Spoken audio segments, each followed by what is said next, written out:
Hello, hello. Welcome to the Addenda series where we briefly but in detail go over one specific addendum so that you get your information quick. Today's video is going to be regarding, ta-da, the addendum concerning notice of obligation to pay improvement district. Okay. Da-da-da-da.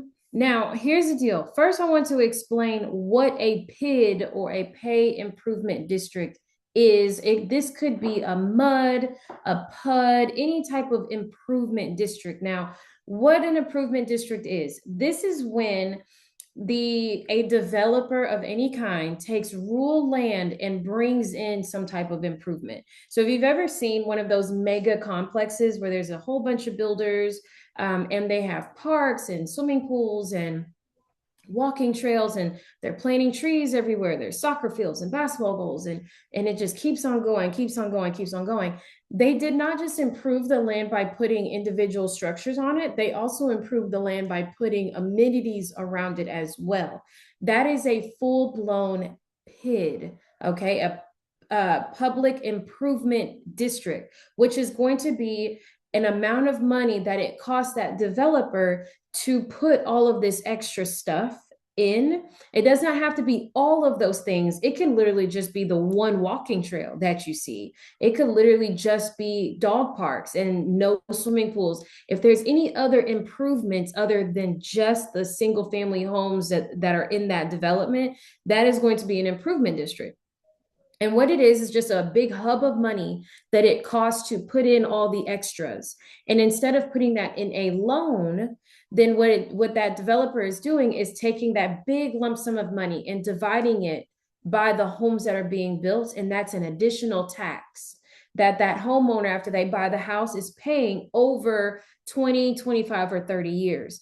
When that tax is there, you have to disclose that tax to that buyer so that they know, I do not just have to pay property taxes, I also have to pay a PID tax, property improvement district tax. Now, this could also be a municipality district, a MUD tax, a utility district, where the municipality is putting in the sewage and the water lines and the utilities in a big area like that. And that also costs a giant amount of money. So instead of giving out a loan for it, the individual homeowners are paying that same tax over a certain amount of time so that the developers and the city and the municipality get their money back over time, because the homeowners are paying this additional tax on top of their property tax.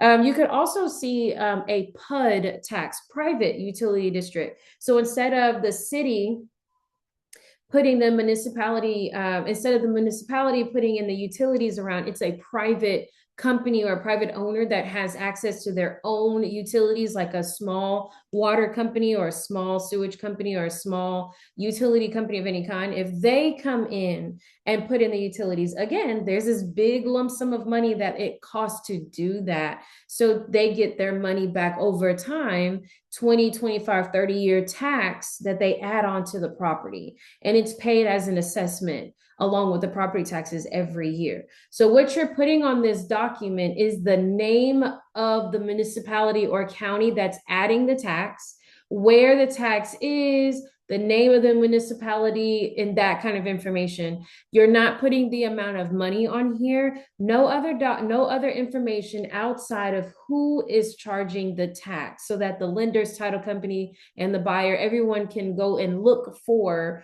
the actual amount of money from the tax. This is just simply a disclosure from the seller to the buyer. Hey, before you buy this home, just know there's an additional tax on the property. Okay.